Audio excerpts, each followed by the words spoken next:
जी नाज़रीन, अस्सलाम वालेकुम। प्रोग्राम हेल्थ टॉक के साथ मैं हूं आपकी होस्ट सहर फातिमा। हेल्थ टॉक में नाज़रीन बात करते हैं हम हेल्थ से रिलेटेड इश्यूज़ के हवाले से, और अब क्योंकि डेंटल इश्यूज़ बहुत ज़्यादा हो रहे हैं तो अब हमारे साथ इस वक्त मौजूद हैं डॉक्टर सैयद साकिब रज़ा। इनसे हम बात करेंगे जो लेक्चर एंड MS ट्रेनी है department of operative dentistry Karachi medical and dental college, और ईसा लैब से भी इनका ताल्लुक है। सर, आपको वेलकम करेंगे प्रोग्राम में। आज का जो नाज़रीन हमारा मेन टॉपिक है वो है कैरीज एंड इट्स ट्रीटमेंट। तो डॉक्टर साहब, आज हम इसके हवाले से बात करेंगे आपसे। तो सबसे पहले बताइएगा, what is carries?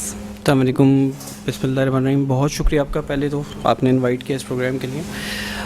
Actually dental caries जो है वो दांतों में लगने वाला जो कीड़ा है, जिससे हम नॉर्मली बात करते हैं कि दांतों में कीड़ा लग गया है, पेन का कॉज बन सकता है वो। तो कैरीज जो है वो दांत का एक हिस्सा, जो लेयर जिसको हम एनामल कहते हैं, उससे प्रोग्रेस करता है, और फिर वो डेंटिन जो उसकी सेकंड लेयर है वहाँ तक प्रोग्रेशन होती है, और फिर जब वो नीचे डेप्थ तक पहुँचता है, जो दांत की थर्ड लेयर होती है जिसको हम पल्प टिश्यू कहते हैं, उसको इन्फेक्ट करता है, तो उसके बाद दांत में पेन शुरू हो जाता है। तो कैरीज बेसिकली जो, अगर हम एक उसको डिफ़ाइन करें तो दांत को सड़ जाना, दांत में कीड़ा लग जाना, कैविटी लग जाना, वो कैरीज कहलाता है एक लेमन टर्म में अगर हम बात करें।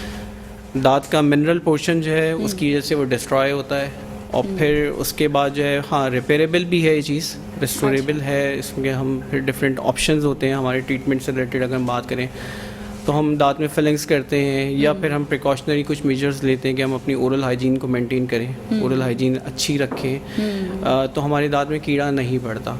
और अगर वंस कभी दांत में कीड़ा लग जाता है तो हमारे पास ऑप्शन होता है कि हम उसको डेंटिस्ट के पास जाके क्योर करवा लें in the form of dental fillings होती हैं, डिफरेंट फिलिंग मटीरियल्स अवेलेबल हैं, उस तरह हम उसको रिस्टोर कर सकते हैं। सर, इसके ट्रीटमेंट के हवाले से भी हम आपसे जानना चाहेंगे, इसके ट्रीटमेंट किस तरह किया जाता है? देखिए, दांतों की अगर हम ओवरऑल बात करें तो सबसे पहले तो हमने अपनी ओरल हाइजीन को मेंटेन करना है। सबसे पहला काम जो है, हम अपने मुंह की सफाई रखें। मुंह की सफाई रखने के लिए हमारे पास ऑप्शन क्या है कि हम दांतों की ब्रशिंग करें ट्वाइस अ डे और थ्राइस अ डे। सेकेंडली हमारे पास ऑप्शन ये है कि दांतों में हमारे कुछ खाने के ज़रात फंसे रह जाते हैं जो हमारे डेंटल ब्रशेस से भी साफ़ नहीं हो पाते, तो उसमें ऑप्शन होता है कि हम माउथ वॉश इस्तेमाल करें रेगुलर बेसिस के ऊपर। हमारे पास माउथ वॉश अवेलेबल हैं जो हम रेगुलरली ट्वाइस अ डे इस्तेमाल कर सकते हैं। थर्ड थिंग ये कि दांतों में खाना फंसने की शिकायत ज़्यादा अमूमन होती है, और पोस्टीरियर जो दांत होते हैं हमारे पीछे वाली दाढ़ें अमूमन, उसमें ज़्यादा हमें शिकायत होती है। तो उसमें हमारे पास ऑप्शन होता है कि हम प्रायर टू गो फॉर जो हम टूथपिक का इस्तेमाल करते हैं, इससे बेहतर है कि हम डेंटल फ्लॉस करें। मेडिकेटेड स्ट्रिंग लाइक होता है धागा, और उससे हम दांतों की सफाई को हम मेंटेन कर सकते हैं। उसके बाद अगर फिर भी हमारे दांतों में कीड़ा लगा हुआ है, जैसे मैंने पहले जिक्र किया कि we have to go to for the dentist for dental treatment, तो फिर हम डेंटिस्ट के पास विजिट करें, डेंटिस्ट को दिखाएं जाके। फिर वो हमें ट्रीटमेंट ऑप्शंस देते हैं कि depend upon the extent of the reason, कितना दांत में कीड़ा बढ़ चुका है, प्रोग्रेशन कितनी हो चुकी है, उसके अकॉर्डिंगली फिर हमारे पास ट्रीटमेंट ऑप्शंस हैं। ट्रीटमेंट ऑप्शंस की अगर हम बात करते हैं तो सबसे पहला ऑप्शन जो नॉर्मली जो सबसे ज़्यादा होता है मोस्टली, वो फिलिंग्स का काम होता है कि दांतों में फिलिंग डाल दी जाती है। हमारे पास डिफरेंट अवेलेबल मटेरियल्स हैं जिसकी हम फिलिंग्स डालते हैं। पुराने ज़मानों में अगर आपने शायद ज़्यादा सुना हो कि सिर्फ चांदी की फिलिंग की जाती थी। जी। चांदी की फिलिंग बहुत हम चांदी और सोने का दांत समझते थे। ऐसे ही था। वो चांदी का पार्ट होता है, उसमें सिल्वर कंटेंट होता है, बट ये कि वो प्योरली चांदी नहीं है। बट उसके कुछ ड्रॉबैक्स थे जिसकी वजह से वो कम हो गया है, कुछ जगहों पे होती है वो फिलिंग।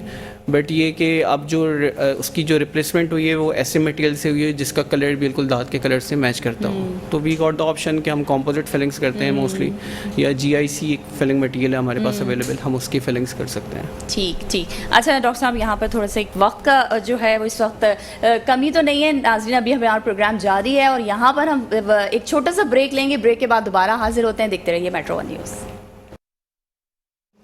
जी नाज़रीन, welcome back. Programme health talk में एक बार फिर से आपको खुशामदीद करेंगे। डॉक्टर साहब, डॉक्टर सैयद साकिब रज़ा हमारे साथ मौजूद हैं। इनसे हम बात कर रहे हैं कैरीज और इसकी ट्रीटमेंट के हवाले से। तो डॉक्टर साहब, एक बार फिर से मैं चाहूँगी कि थोड़ा सा आप ब्रीफ कर देंगे कैरीज है क्या, और हम इसकी ट्रीटमेंट के हवाले से भी बात कर रहे थे, तो इसकी ट्रीटमेंट क्या है? जैसे मैंने पहले बताया कि डेंटल कैरीज जो है वो हमारा जो दांत का एक टिश्यू है जिसके मिनरल कंटेंट डिक्रीज हो जाता है दांत में कीड़ा लगने की वजह से, या दांत का कोई स्ट्रक्चर टूटने की वजह से, तो उसकी वजह से उसके अंदर जो डिफेक्ट क्रिएट होता है वो हम दांत में कीड़ा लगना जिसको हम कहते हैं, तो वो दांत को गला देता है, ख़राब कर देता है। अब उसमें ट्रीटमेंट ऑप्शंस जैसे पहले जिक्र कर चुके हैं कि ट्रीटमेंट ऑप्शंस में हमारे पास मुख्तलिफ चीज़ें हैं कि हम नॉर्मली फिलिंग्स कर सकते हैं, बट अगर हम उसमें देखें कि जी एक ब्रॉड स्पेक्ट्रम में, तो वी कैन गो फॉर, सबसे पहला काम जो है वो हम क्या कर सकते हैं, we can go for the water fluoridation. Fluoride quantity, या हमारे टूथपेस्ट के अंदर फ्लोराइड क्वांटिटी हो, या फिर हमारे पास कुछ कैल्शियम सप्लीमेंट्स हों, ठीक है, कुछ वाइटामिन की डेफिशिएंसी, विटामिन डी की डेफिशिएंसी नॉर्मली उसकी वजह से भी सीरियस रीजन्स बढ़ते हैं, तो हम सबसे पहले उस ट्रीटमेंट ऑप्शन पे जाएं कि अगर हमारे दांत में कोई इनिशियली कीड़ा लगा है तो हम उस कीड़े को जो है वो हम इस तरह थेरेपी करके उसको हम क्योर कर सकते हैं। But once it go beyond the जो आउटर सरफेस जिसको हम एनामल कहते हैं, उससे नीचे चला जाता है डेंटिन की तरफ, जो सेकंड सरफेस है दांत की, तो फिर हमें डेफिनेटली हम उसके अंदर जो है वो फिलिंग्स के लिए हम जाते हैं कि हम उसके अंदर फिलिंग्स करें। तो फिलिंग्स में हमारे पास, जैसे मैंने बताया था, डिफरेंट मटेरियल्स हैं, तो वो हम यूज़ कर सकते हैं फॉर द फिलिंग। अच्छा, आपने कैल्शियम सप्लीमेंट की बात की है, तो मैं यहाँ जानना चाहूँगी, और हमारे नाज़रीन तक भी यकीनन ये ज़रूर पहुँचनी चाहिए कि कैल्शियम सप्लीमेंट के लिए क्या क्या ज़रूरी है, किस तरह हम इसका इंटेक कर सकते हैं। ठीक है, देखिए सबसे पहले तो हम नेचुरल रेमेडी पे जाना चाहिए। जो हमारे पास सबसे ईजिली अवेलेबल प्रोडक्ट है वो मिल्क है, मिल्क की फॉर्म में, ठीक है, कैल्शियम रिच होता है, तो we can go for intake of milk हम करें, ठीक है। बच्चों में नॉर्मली होता है कि बच्चों में मिल्क इनटेक कम होती है तो कीड़े ज़्यादा लग रहे होते हैं, ठीक है, तो हमने एक तो मिल्क इनटेक बढ़ानी है। सेकेंडली, अगर हम नेचुरल सप्लीमेंट्स में बात करें तो वी गॉट डिफरेंट फ्रूट्स हैं जो अवेलेबल हैं, हम वो ले सकते हैं।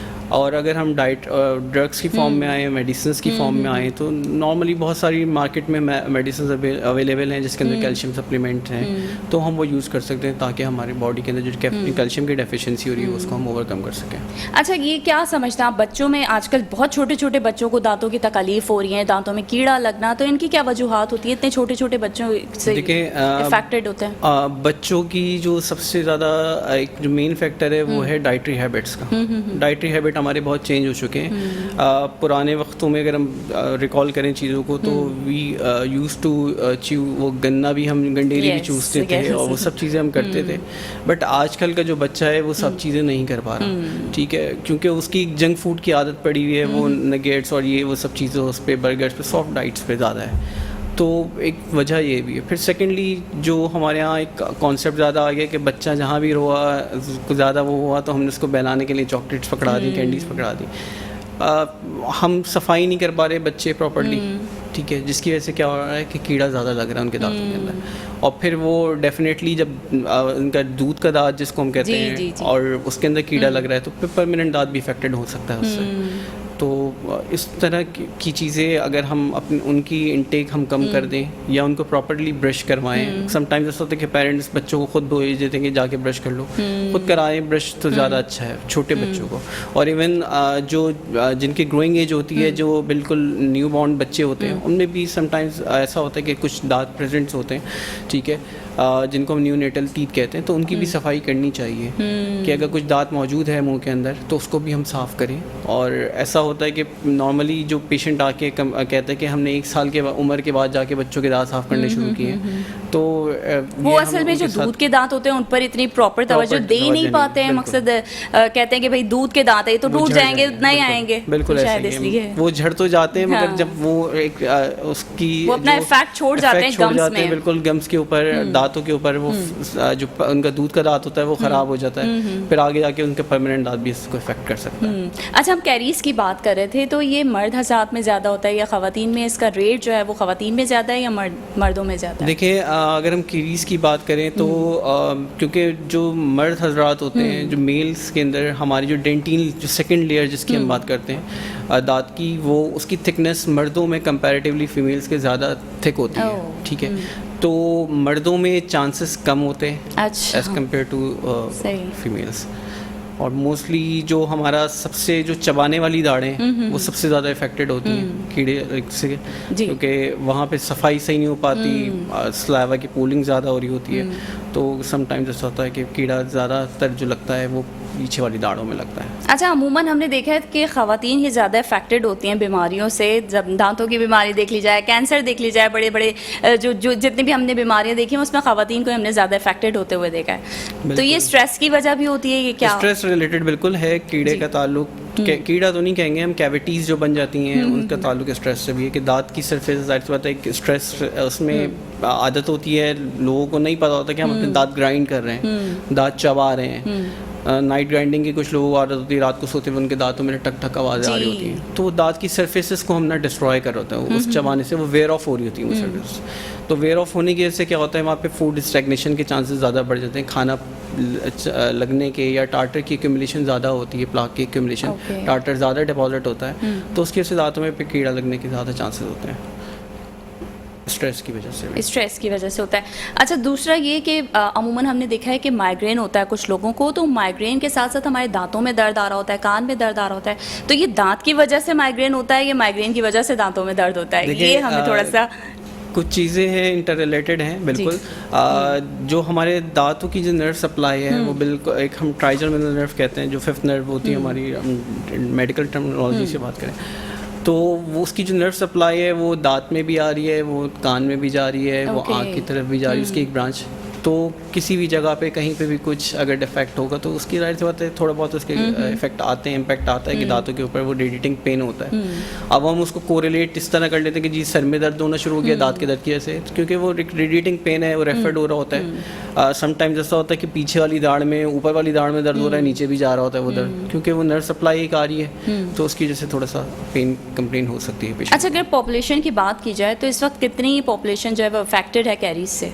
देखिए, अगर हम वर्ल्ड वाइड बात करें तो मोर देन 2 बिलियन जो पॉपुलेशन है वर्ल्ड की वो अफेक्टेड है इसके केरीज से। और अगर हम पाकिस्तान के रेलिवेंट बात करें तो 60% से ज़्यादा हमारी जो पॉपुलेशन है उसमें कैविटी 60% से ज़्यादा जो डेमोग्राफिक वैल्यू है 60% से ज़्यादा लोग जो हैं वो अफेक्टेड हैं इस बीमारी से। बीमारी कहेंगे क्योंकि लोग विज़िट नहीं करते डेंटिस्ट के पास, क्योंकि बहुत अर्ली कीड़ा लगा हुआ होता है, वो समझते हैं कि छोटा सा सुराख हुआ है, होल हुआ है, वो नहीं बढ़ेगा, सही हो जाएगा सफाई करने से, सफाई रखने से। और ऐसा होता है कि कुछ अरसे के लिए वो रुक जाता है, ठीक है, बट अगर वहाँ पे खाना फंसने की जगह बनी हुई है और वो कीड़ा बढ़ना शुरू हो जाता है, वहाँ पर कैविटेशन बढ़ जाती है, तो फिर वो जाहिर सी बात है डेफिनेटली वो दांत को ख़राब कर रही है। अच्छा, कीड़ा लग जाता है, उसके बाद ऐसा होता है कि कुछ अरसे तक पेन रुक जाता है, फिर अचानक से पेन उठता है, मगर कीड़ा तो अपनी जगह है ना, तो फिर वो पेन उस वक्त क्यों नहीं होता, वो बाकायदा पेन होता क्यों नहीं रहता है कंटिन्यूसली, ये रुक क्यों जाता है, फिर हो जाता है, ये ऐसा क्या होता है? इसमें ये है कि जब दांत में कीड़ा लगता है, ठीक है, तो फिर हम केयर ज़्यादा करना शुरू करते हैं, सफाई वफाई के इंतजाम करते हैं, हम टूथपेस्ट इस्तेमाल करेंगे, किसी ने रिकमेंड कर दिया, डेंटिस्ट के पास विजिट कर लिया, उसके प्रिकॉशनरी मेजर्स ले लिए, तो हम थोड़ी दिन तक वो हम चीज़ों को कर रहे होते हैं। अच्छा, दांत में एक टेंडेंसी है रीमिनरलाइजेशन की, कि दोबारा मिनरल कंटेंट अगर हम फ्लोराइड इंटेक कर रहे हैं या कैल्शियम सप्लीमेंट्स ले रहे हैं तो हमारे पास रीमिनरलाइजेशन की दांत के अंदर टेंडेंसी है कुदरती तौर पे, तो वो उसकी वजह से रीमिनरलाइज हो जाता है। अब वो दांत में जो कीड़ा लगता है उसकी हम जो बात करते हैं, अगर हम अपनी डेंटिस्ट्री की से बात करें तो हम एक इन्फेक्टेड डेंटिन होती है और एक इफेक्टेड डेंटिन होती है।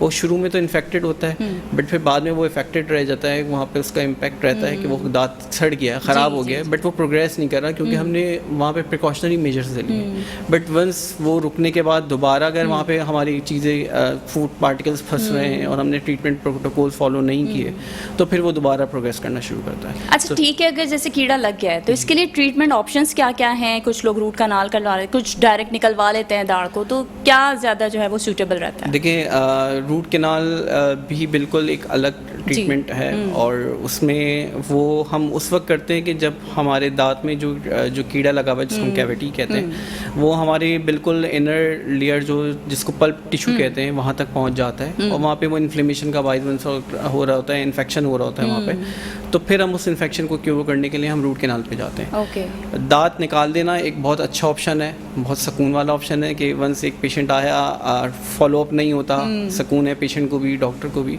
बट अगर दांत बचा लिया जाए तो वो ज़्यादा बेहतर है। तो फिर हम रूट कैनाल उसमें प्लान करते हैं और रूट कैनाल प्रोसीजर किया इसलिए जाता है कि जहाँ पे जो इन्फेक्टेड टिश्यू है, जो इन्फेक्शन हो गया है, उस इन्फेक्शन को हम क्योर कर सकें, तो इसलिए फिर हम रूट कैनाल अटेम्प्ट करते हैं। एक दांत में अगर कीड़ा लगा होता है तो वो साथ वाले दांतों को भी ख़राब कर रहा होता है, यकीनन ऐसे ही है? देखें, इसमें कोरिलेशन ये है कि दांत में अगर कीड़ा लगा हुआ है और क्योंकि दांत की डिफरेंट सरफेसेस होती हैं, ठीक है, अब दो दांतों के दरमियान की सरफेसेस में अगर कीड़ा लगा है तो मोस्ट प्रोबेबली ये होता है कि खाना फंसता रहेगा वहाँ पे, वो कीड़ा बढ़ता रहेगा और फिर वो साथ वाले दांत को भी इफेक्ट कर रहा होता है। हाँ, उसमें हम ऐसा ज़रूर होता है कि वो एक दांत से फैल के फिर दूसरे दांत और दूसरे से फिर वो अगर प्रोग्रेस करता रहा तो तीसरे दांत तक जा सकता है। अच्छा, अमूमन लोग कैपिंग करवा लेते हैं, तो जी। क्या वो सही रहता है? क्योंकि नीचे से तो वो कैपिंग नहीं होती, ऊपर से ही लेयर आती है, तो क्या नहीं। कैपिंग करवाना सही होता है? कैपिंग जो रूट दांत के ऊपर की जाती है जी। वो बिल्कुल दांत को बचाने के लिए, क्योंकि समटाइम्स ऐसा होता है कि हमारे जो फिलिंग मटेरियल्स हैं वो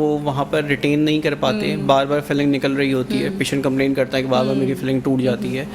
तो फिर हम एक ट्रीटमेंट ऑप्शन ये है कि हम दांत के ऊपर कैपिंग कर देते हैं। मोस्टली रूट कैनाल करने के बाद हम कैपिंग करते हैं ताकि दांत के अंदर जो हम ट्रीटमेंट कर चुके होते हैं, दांत का स्ट्रक्चर ख़राब हो चुका होता जी। है, तो उसको रिस्टोर करने के लिए, क्योंकि हमारे पास इतनी अच्छी रिटेंशन नहीं होती, इतनी अच्छी सपोर्ट नहीं होती दांत के स्ट्रक्चर की कि हमारा फिलिंग मटेरियल रिटेन करेगा, तो इसलिए फिर हम उसके ऊपर कैपिंग करते हैं। कैपिंग करा लेना कोई मसला नहीं है, बहुत एक सेफ्टी है दांत की कि दांत आपका टूटने से बच जाता है, फर्दर डैमेज होने से बच जाता है, बट उसमें सफाई का ख्याल ज़्यादा करना पड़ता है एज़ अच्छा। कम्पेयर टू फिलिंग के पार्ट, क्योंकि कैप के नीचे अगर खाना फंसना जमा जी, होगा जी, जी। दोबारा से चीज़ें ख़राब होना शुरू होंगी, तो फिर दोबारा दांत जिसमें आपने ट्रीटमेंट कराया था, इवन रूट कैनाल ट्रीटमेंट भी फेल हो जाता है अगर आपने सफाई नहीं रखी होगी उस कैप के ओके। नीचे। अच्छा, दांत निकल जाता है, उसके बाद एक बड़ा सा गैप आ जाता है, ज़ाहिर है दांत निकलता है तो जगह खाली होती है, तो और दांत भी हिलने शुरू हो जाते हैं, उनमें भी गैप आ जाता है, ऐसा भी कोई होता है? बिल्कुल ऐसा है। दांत निकलने के बाद इट्स बेटर कि हम उसको अर्ली रिप्लेस करा लें, ठीक है। ऐसा नहीं है कि फ़ौरन ही दांत के अंदर गैप बढ़ जाएगा या दांत हिलना शुरू हो जाते हैं, बहुत टाइम लेते हैं। बट होता है कि जब दांत हम निकालते हैं वहाँ से या दांत गिर जाता है किसी भी वजह से, तो वहाँ पर जो बोन है हमारी वो नीचे श्रिंक होना शुरू हो जाती है, रिजॉर्व होना शुरू हो जाती है, जिसको अब रिजॉर्प्शन की वजह से क्या होता है कि दांत जो इर्द गिर्द के दांत होते हैं, चाहे वो नीचे या ऊपर का कोई एक दांत मिसिंग हो, तो वो अपनी जगह से ड्रिफ्टिंग शुरू हो जाती है, उसके अंदर वो मूव करना शुरू कर देता है। इसकी वजह से फिर ये होता है कि खाना फंसने की शिकायत बढ़ जाती है पेशेंट की और स्पेसेस बढ़ जाते हैं सारे। तो इट्स बेटर कि उसको अर्ली रिस्टोर करा लें कि फर्दर उससे बचें। सही। तो इस तमाम प्रोसीजर में कितना टाइम लग जाता है? जैसे अगर हम दांत निकलवा लेते हैं तो हमें फ़ौरन करवा लेना, कितना अरसे में हमें करना चाहिए? देखिए, दांत निकालने के बाद डिपेंड करता है पेशेंट के ऊपर भी। एक तो मेडिकल कंडीशंस इसमें बहुत मैटर ओके। करती हैं। अगर कोई पेशेंट डायबिटिक है तो ज़ाहिर सी बात है वाउंड हीलिंग डिले होती है, तो ऐसे केसेस में हमने डिपेंड करता है पेशेंट के ऊपर कि हमने वेट करना होता है कि अच्छी तरह दांत उसका हीलअप, जो सॉकेट है उसका वो हीलअप हो जाए, प्रॉपर्ली टिश्यू जो है उसके ऊपर कवर कर ले उसको, फिर हम उसके ऊपर जो है वो दांत प्लेस कर सकते हैं। तो we got approximately at least 2 weeks का हम वेट करते हैं ओके। नॉर्मल पेशेंट के ओके, अंदर, ओके। कि 2 हफ्ते के बाद फिर हम उसके अंदर रिप्लेसमेंट के ऊपर जाते हैं। ठीक। अच्छा, ये डायबिटिक पेशेंट्स की हमने बात की है, तो as compare to normal patients, मतलब डायबिटिक पेशेंट्स जो होते हैं उनके साथ शायद दांतों के प्रॉब्लम ज़्यादा होते हैं और हम उनके साथ ऐसे मतलब ऑपरेट वगैरह भी इजीली हम नहीं कर पाते हैं, ज़ाहिर है उनको जो है वो अलग ही प्रॉब्लम शुरू हो जाती हैं, तो इस हवाले से भी थोड़ा सा क्लियर कीजिएगा हमारा। लेकिन डायबिटीज़ जाहिर सी बात है एक डिजीज़ है, ठीक है,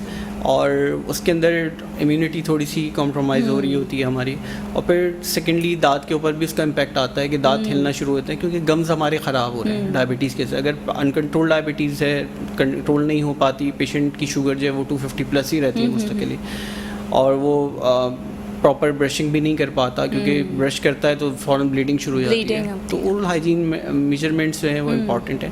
सेकेंडली, अगर उसके अंदर ऐसा कुछ होता है तो फिर हम थोड़ा सा प्रिकॉशनरी तौर पे हम कुछ मेडिकेशंस जो हैं, जैसे हम एंटीबायोटिक कवरेज पहले पेशेंट को देते हैं ताकि हम बाद के कॉन्सिक्वेंसेस से बच सकें। ये ना हो कि हम दांत निकालने बैठे और फिर वो ब्लीडिंग का ज़्यादा इशू हो या फिर वाउंड हीलिंग में बहुत डिले हो जाए, तो इसलिए हमने थोड़ी सी बहुत प्रिकॉशनरी चीज़ें करनी पड़ती हैं। ठीक है। अच्छा, अगर बात की जाए कुछ लोग ऐसे होते हैं जिनके दांतों में ठंडा और गर्म भी लग रहा होता है, तो इसकी क्या वजूहत होती है? देखिए, ठंडा गर्म लगने की पहली वजह मैंने जैसे पहले पीछे जिक्र किया था कि हमारे दांतों की सरफेसेस ना घिस जाती हैं। जब दांत की सरफेसेस वेयर ऑफ होगी, जो हमारे आउटर पार्ट जिसको हम एनामल कहते हैं वो वेयर ऑफ होगा, तो नीचे जो डेंटिन सरफेस है वो एक्सपोज हो जाती है। अब उसमें जो है वो टिब्यूज होते हैं हमारे डेंटिनल टिब्यूज, वो ओपन हो जाते हैं। फिर दूसरा ये कि हमारी क्योंकि सेंसिटिव लेयर है वो, उसके अंदर ज़रा सा पानी, चाय, ठंडा गर्म, ये सारी चीज़ें बढ़ जाती हैं।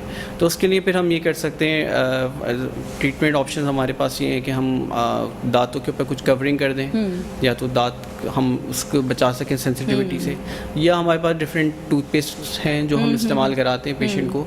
मार्केट में बहुत सारी अवेलेबल हैं जिसके अंदर पोटेशियम नाइट्रेट क्वांटिटी है, क्योंकि वो सेंसिटिविटी को जो हमारे ट्यूब्यूल्स होते हैं उनको क्लोज करता है, ओपन चैनल्स नहीं रहने देता, तो उसकी डिपॉजिशन की वजह से क्या होता है कि ठंडा गर्म लगना कम हो जाता है। या अगर हमारे दांतों में टार्टर जमा हुआ है, जिसका प्लाक एक्यूमुलेशन के बाद होता है, जो मैल जम जाता है दांतों पे, हम उसकी सफाई करते हैं ताकि हमारी गम्स का पार्ट भी थोड़ा सा उससे क्योर हो सके। सही। अगर ब्रशिंग टेक्निक की हम बात करें तो ब्रशिंग टेक्निक के बारे में हमें बताइएगा। ब्रेक है नाज़रीन यहाँ पर, और वापस आएंगे एक ब्रेक के बाद, हमारे साथ रहिएगा। जी नाज़रीन, welcome back. Programme health talk में एक बार फिर से आपको खुशामदीद करेंगे, बात कर रहे हैं, और आज का हमारा मेन टॉपिक है कैरीज एंड इट्स ट्रीटमेंट। और नाज़रीन यहाँ इस वक्त मैं बताती चलूँगी, एक कॉलर हमारे साथ मौजूद हैं जो डॉक्टर साकिब रज़ा से बात करना चाहते हैं, तो उनसे हम बात करेंगे। जी अस्सलाम वालेकुम। जी वालेकुम सलाम।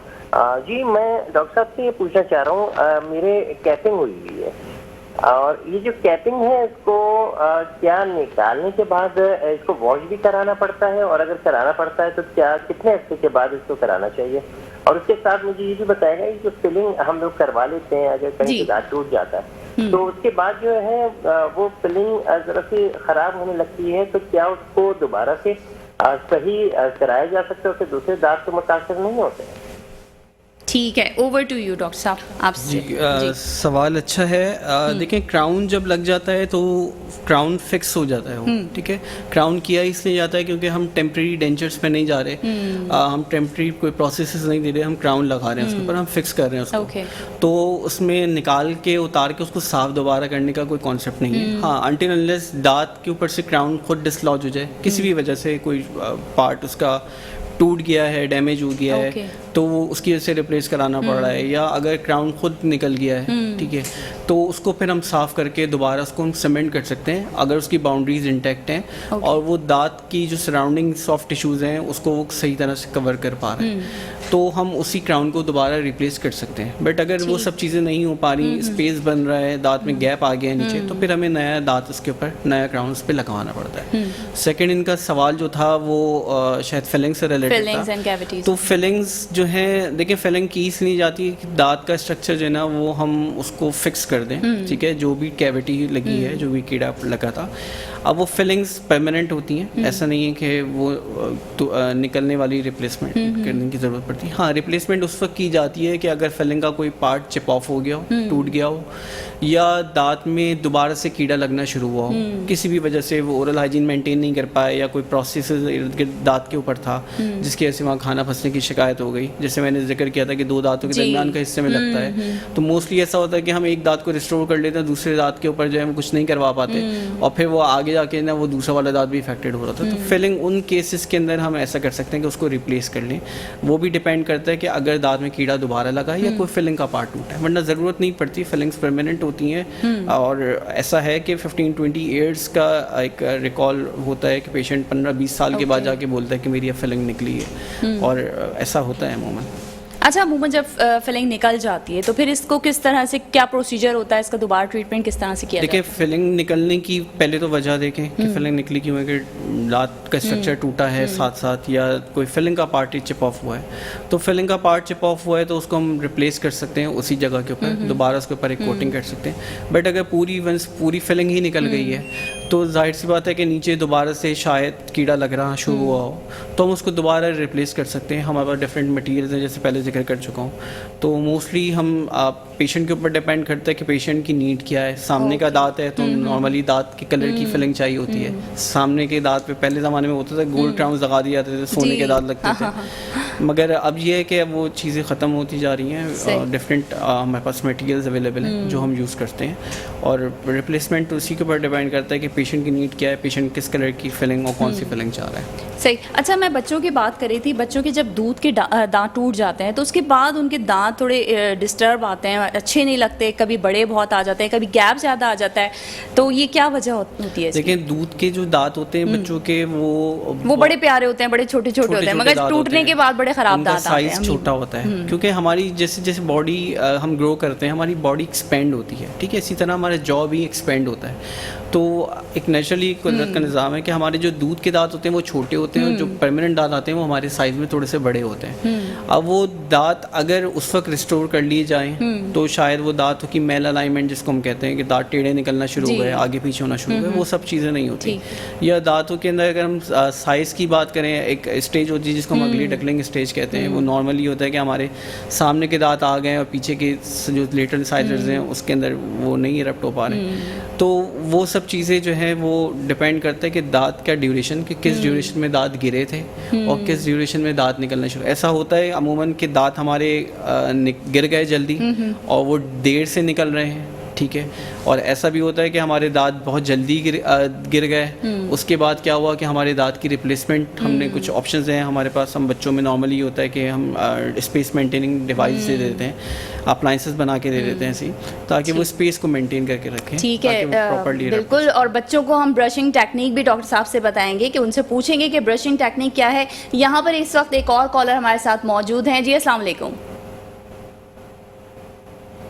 लाइन हमारी ड्रॉप हो गई है। कौन सा आप दोबारा हमसे कांटेक्ट कर सकते हैं। डॉक्टर साहब, अब हम बात करेंगे ज़रा ब्रशिंग टेक्निक के हवाले से। अमूमन बच्चों को पता नहीं होता है कि ब्रश किस तरह से किया जाए, तो इसकी टेक्निक के हवाले से ज़रा बताइएगा। देखिए, ब्रशिंग में एक तो टाइम ड्यूरेशन बहुत इंपॉर्टेंट है कि आपने किस टाइम पे करनी है।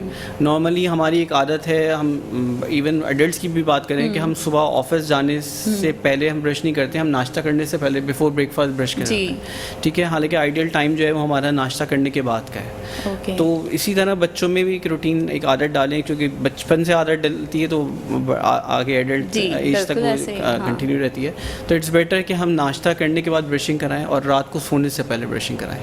एक तो ये चीज़ इंपॉर्टेंट है। सेकेंडली कि दांत के ऊपर जब हम ब्रशिंग कर रहे होते हैं तो हम बहुत जल्दी कर रहे होते हैं, क्योंकि हमारे पास टाइम कम होता है, जाना होता है, नाश्ता करना होता है, सब चीज़ें। तो इट्स बेटर कि एटलीस्ट कुछ टाइम ड्यूरेशन के लिए हमारे जो टूथपेस्ट है वो दांत के ऊपर लगा रहे, ठीक है। तो मैं अपने पेशेंट्स को यही रिकमेंड करता हूँ कि आप with the help of your finger या with the help of your toothbrush आप थोड़ी देर के लिए दांतों के ऊपर टूथपेस्ट को लगा रहने दें, एटलीस्ट 2 to 4 मिनट्स, और उसके बाद फिर ब्रशिंग करें। जो ब्रशिंग टाइम रिकमेंडेड है वो 2 to 4 मिनट्स का है कि आप 4 मिनट तक अपने दांतों को ब्रश करें, और कुछ स्कूल ऑफ थॉट्स हैं वो आगे भी 6-8 मिनट तक कहते हैं। तो इट्स बेटर कि 6-8 मिनट तक ब्रश करना चाहिए। और इवन मेरे पास एक पेशेंट आए थे लास्ट 2 वीक्स पहले, तो उनसे मेरी ऐसी बात हो रही थी। तो ही यूज्ड टू से कि he used to brush at least for 1 hour।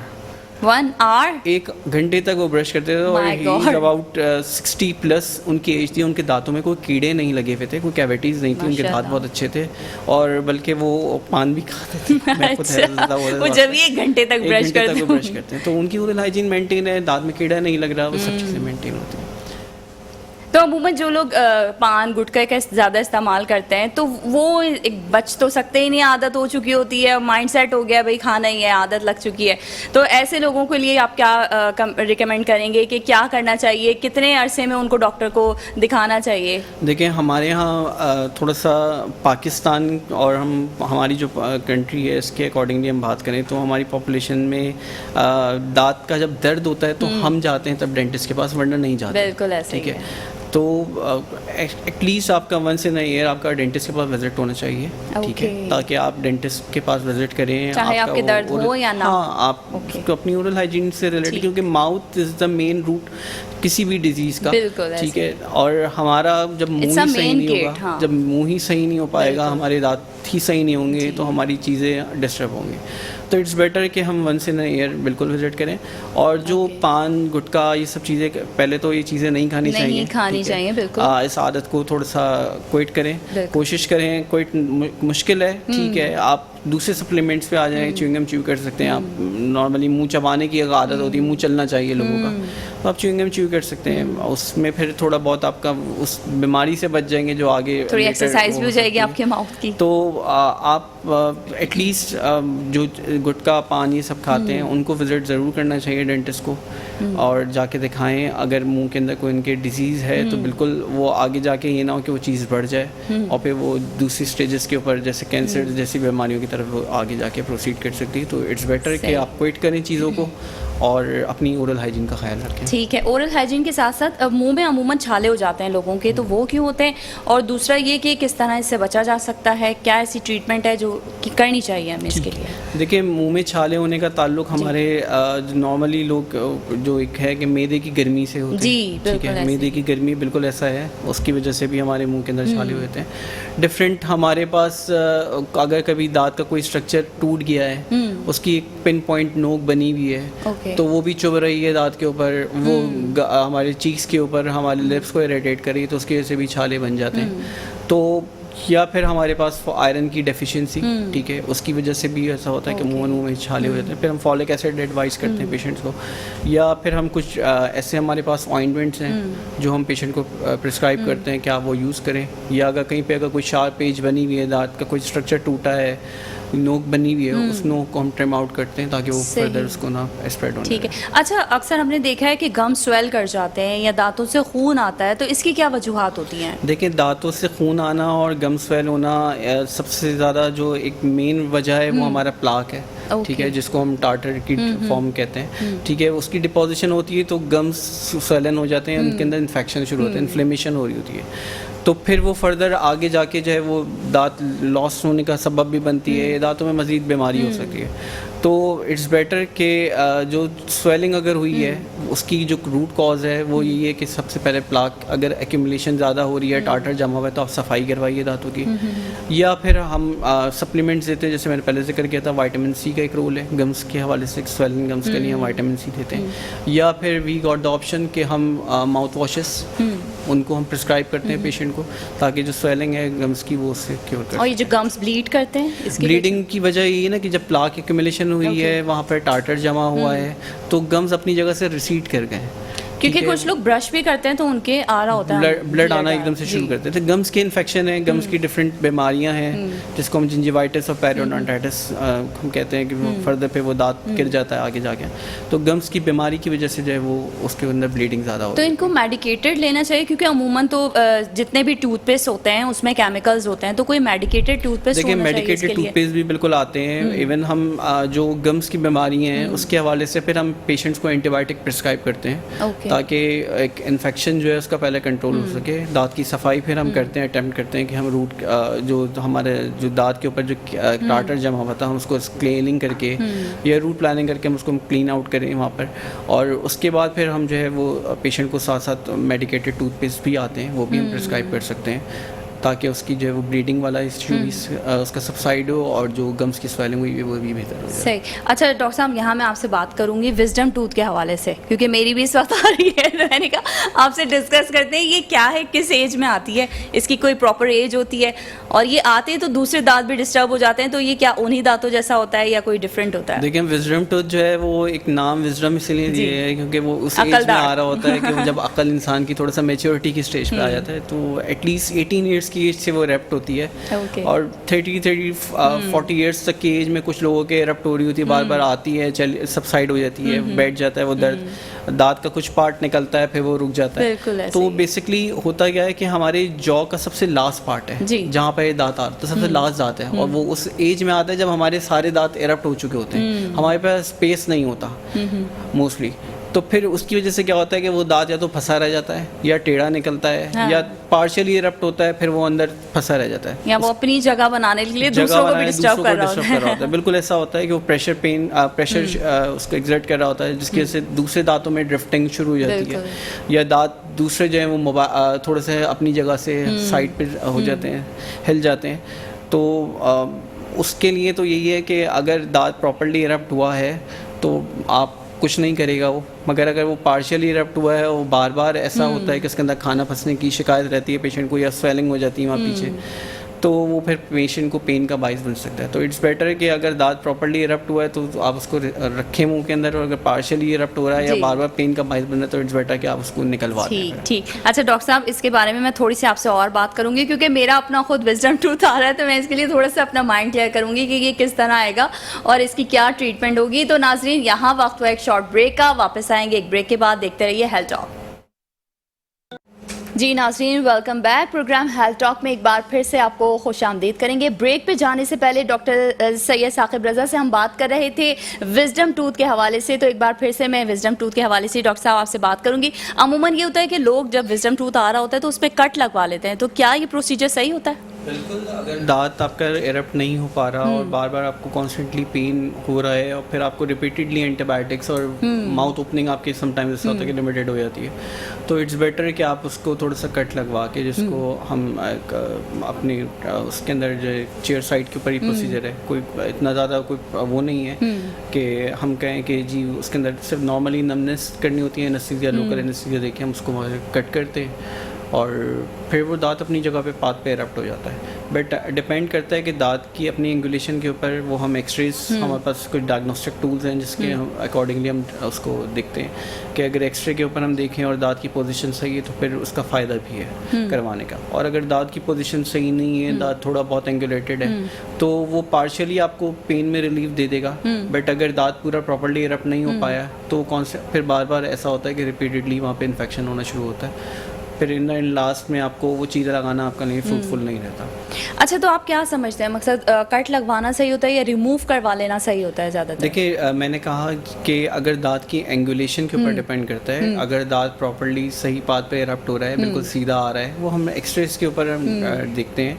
हमारे पास डायग्नोस्टिक टूल जो है वो एक्सरे ही है, तो हम एक्सरे के ऊपर देखते हैं कि अगर एक्सरे के ऊपर उसकी एंगुलेशन सही नज़र आ रही है हमें, तो फिर वो कट लगवाना हमारे लिए फ़ायदेमंद है। ठीक है। और अगर एक्सरे के अंदर हमें नज़र आ रहा है कि दांत थोड़ा सा बहुत टिल्ट हुआ हुआ है, टेढ़ा हुआ हुआ है, कोई एंगुलेशन पे पड़ा हुआ है, तो फिर वो ज़्यादा सक्सेसफुल नहीं रहता। तो ये पेनफुल ट्रीटमेंट भी यकीनन होता होगा, इसका प्रोसीजर बड़ा पेनफुल होता होगा? नहीं, नॉर्मली हम चेयर साइड पे ही करते हैं। मैंने जैसे कहा कि हम लोकल एनेस्थीसिया जैसे दांत निकालने के लिए हम सुन करते हैं, इसी तरह उसको थोड़ा बहुत नम करते हैं और नमनेस के बाद फिर हम उसको जो सॉफ्ट टिश्यूज को रिमूव कर देते हैं। तो ये कितने विजडम टूथ्स होते हैं? देखिए, चारों साइड पर हैं, चारों दांतों चारों आते हैं निकलते हैं। और ज़रूरी है कि चारों ही आएंगे या एक आध भी आ सकता है? नहीं, समटाइम्स ऐसा होता है कि कंजेनाइटली मिसिंग टूथ होते हैं, नहीं निकला, बना ही फॉर्म ही नहीं हुआ, ऐसा भी होता है। या समटाइम्स ऐसा होता है कि दांत बना था, वो प्रॉपर्ली एरप्ट ही नहीं हो पाया, अंदर नीचे फंसा रह गया दांत के अंदर, तो बाहर ही नहीं आता। तो वो चीज़ें डिफरेंट हैं। ठीक है। अच्छा, अमूमन लोगों के जो है वो गैप आ जाता है दांतों में, तो इसके लिए क्या ट्रीटमेंट है, क्या प्रोसीजर है, इसके लिए ट्रीटमेंट ऑप्शंस क्या क्या हैं? ब्रेसेस लगवाना क्या सूटेबल रहता है? देखिए, ब्रेसेस की इंडिकेशंस अलग हैं बिल्कुल। ब्रेसेस हम दांत अगर हमारे मेल अलाइंड है, दांत टेढ़े मेढ़े हो रहे हैं, तो उसके लिए हम करते हैं। या इवन समटाइम्स गैप भी है और आपकी प्रोफाइल आपको ज़्यादा बुरी नहीं लगती, आपको सिर्फ गैप्स का इशू है, तो आप उसमें ब्रेसेस लगा के उन गैप्स को कवर अप कर सकते हैं। बट गैप आना समथिंग एल्स, ब्रेसेस का ट्रीटमेंट डिफरेंट है। हाँ, ऐसा हो सकता है कि अगर आपके दांतों में गैप आ गया है, ठीक है, किसी भी वजह से, मे बी दांत आपका कोई मिसिंग था या दांत आपका कोई जल्दी गिर गया था या आपने उसका रिप्लेसमेंट नहीं करवाई और गैप बनना शुरू हो गया, या दांतों की मूवमेंट हो रही है कोई, या इवन समटाइम्स होता है कि हमारे गम्स वहाँ पे रिसीड हो रहे हैं, गम्स की वजह से वहाँ पे गैप बनना शुरू हो गया, तो फिर वो डिफरेंट ट्रीटमेंट ऑप्शन है उसमें। अगर हम समटाइम्स होता है कि लोग कवर करवा लेते हैं, क्राउन करवा लेते हैं उस पार्ट को कवर अप करने के लिए कि जो गैप है वो हो जाए, या समटाइम्स ऐसा होता है कि कैविटी थी तो उस गैप के अंदर वो कैविटी को फिल करवा लेते हैं फिलिंग मटेरियल के ज़रिए, या फिर हम ऑर्थोडोंटिकली जो ब्रेसेस लगते हैं उसके ज़रिए भी हम उस गैप को कवर अप कर सकते हैं। अच्छा, ये बड़ी एज में करवाना चाहिए या बच्चे, जैसे हम बच्चों के मसल्स भी वीक होते हैं, इतने ज़्यादा हार्ड नहीं होते हैं, तो उस वक्त हमें करवा लेना चाहिए? इतने स्ट्रॉन्ग तो मसल्स होते नहीं हैं बच्चों के, तो हमें ये ब्रेसेस का प्रोसीजर या जो दूसरे गैप को ख़त्म करने का प्रोसीजर, ये उस वक्त करवा लेना चाहिए हमें? देखिए, ब्रेसेस की जो इंडिकेशंस हैं वो बच्चों में हमारे पास दो तरह के ऑप्शन होते हैं कि हम जब ग्रोइंग एज होती है बच्चों की, दूध के दांत होते हैं, तो हम उसमें कुछ रिमूवेबल अप्लाइंसेस, कुछ स्पेस में अप्लाइंसेस ऐसी होती हैं कि वो हम उनको स्पेस को क्लोजर करने के लिए या इवन दांतों की थोड़ी बहुत अलाइनमेंट करने के लिए हम वो रिमूवेबल अप्लाइंस यूज़ कराते हैं। बट जैसे जैसे बच्चे की एज बढ़ती है, परमानेंट दांत आना शुरू होते हैं, तो इंडिकेटेड ये 11-12 साल की उम्र के बाद फिर हम ब्रेसेस के ऊपर जो फिक्स ऑर्थोडोंटिक ट्रीटमेंट होता है हम उसके ऊपर जाते हैं। और अगर हम बात करें बड़ों में, तो जाहिर से पता है एक बोन डेंसिटी ज़्यादा हो जाती है, थोड़ा बहुत मूवमेंट थोड़ी सी मुश्किल होती है दांतों में, तो फिर हम नहीं कर पाते उसको उस तरह से क्योर। हाँ, ये है कि स्पेसेस अगर बहुत लिमिटेड हैं तो फिर उसका फ़ायदा भी है कि हम ब्रेसेस के ज़रिए उसको करने, मगर अगर बहुत ज़्यादा स्पेसेस बढ़ गए हैं और हमें हम देख रहे हैं कि पेशेंट के दांत भी मज़ीद दांत उसके ख़राब हो रहे हैं, तो फिर हमने उन डिफरेंट ट्रीटमेंट मोडालिटीज़ के ऊपर डिपेंड करते हैं। ठीक है, क्योंकि डॉक्टर साहब प्रोग्राम प्रोग्राम का वक्त बड़ा कम रह गया हमारे पास, मैं चाहूँगी कि आप थोड़ा सा बताएं कि ईसा लैब एंड डायग्नोस्टिक सेंटर जो है इसमें कहाँ कौन कौन सी ब्रांचेस में जो है वो डेंटल प्रोसीजर्स का या डेंटल ट्रीटमेंट का काम हो रहा है। देखिए डॉक्टर ईसा लेबॉर्ट्री, पहले तो मैं थोड़ा सा जी। कह दूँ कि doctor Isa laboratory is the only इस वक्त एक इदारा ऐसा है कराची के अंदर कि जिसकी डिफरेंट ब्रांचेस जितनी भी हैं ऑलमोस्ट सबके अंदर ही डेंटिस्ट बैठे हुए हैं और माशाल्लाह से under the leadership of doctor Farhan Isa, doctor Nadia और डॉक्टर फराह एक अच्छी सर्विसेज हम प्रोवाइड कर रहे हैं तमाम ब्रांचेस के अंदर। और इवन कराची से बाहर हैदराबाद में भी और लाहौर के अंदर भी हमारी जो ब्रांचेस हैं वहाँ पे भी कुछ जगहों पे डेंटिस्ट हमारे मौजूद हैं। तो ईसा लैब जो है वो इस वक्त दोनों तरह से काम कर रहा है, डेंटिस्ट्री में भी काफ़ी ज़्यादा वर्कआउट किया है और माशाल्लाह से सब जगहों पे अच्छा ट्रीटमेंट क्वालिटी सर्विसेज दी जा रही हैं और बहुत ही रिजनेबल रेट्स के ऊपर, क्योंकि कंपैरेटिवली अगर हम बात करें तो डेंटिस्ट्री एक बहुत महंगा ट्रीटमेंट है और मोस्टली लोग जो हैं वो डेंटिस्ट के पास इसीलिए विजिट नहीं करते क्योंकि वहाँ पर जो है वो चार्जेस ज़्यादा होते हैं। तो ईसा lab is a good option, आप जाइए बिल्कुल जहाँ तो पर ईसा लैब की जानिब से कोई अवेयरनेस प्रोग्राम्स वगैरह भी मुनाकिद जी किए जाते बिल्कुल, हैं? डॉक्टर ईसा लेबॉर्ट्री की तरफ से अवेयरनेस प्रोग्राम भी होते हैं, इवन डिफरेंट टॉक शोज़ के अंदर भी बात होती है और डिफरेंट मेडिकल कैंप्स भी कंडक्ट किए जाते हैं, डेंटिस्ट्री से रिलेटेड भी किए जाते हैं, हेल्थ रिलेटेड तो किए जाते हैं, डेंटिस्ट्री से भी रिलेटेड अवेयरनेस दी जाती है लोगों में। तो ईसा lab is doing their best to promoting dental awareness और डेंटल हेल्थ। अच्छा सर, कोई लास्ट मैसेज, क्योंकि हमारे प्रोग्राम का वक्त खत्म हो रहा है, तो कोई लास्ट मैसेज आप देना चाहेंगे? देखिए दांतों की सफाई का ख्याल रखें क्योंकि जो हमारे ओरल कैविटी है वही मेन रूट है, मेन गेट है हमारा। अगर हम दांतों की सफाई नहीं रख पाएंगे तो हम मज़ीद बीमारियों के ऐसा हो सकता है कि हम शिकार होते हैं। तो अपने दांतों की सफाई का ख्याल रखें, जैसे जैसे आपकी सेहत ज़रूरी है दूसरी चीज़ों के हवाले से, तो दांतों की सेहत भी बहुत ज़्यादा बिल्कुल। और नाज़रीन, अपनी ओरल हाइजीन का आप लोगों ने बहुत ख्याल रखना है। इंशाल्लाह अगले हफ्ते दोबारा एक नए टॉपिक के साथ हाजिर होंगे। यहाँ से मुझे सहर फातिमा को दीजिए इजाज़त, डॉक्टर साकिब रज़ा इनको भी इजाज़त दीजिए। अल्लाह ने के बाद।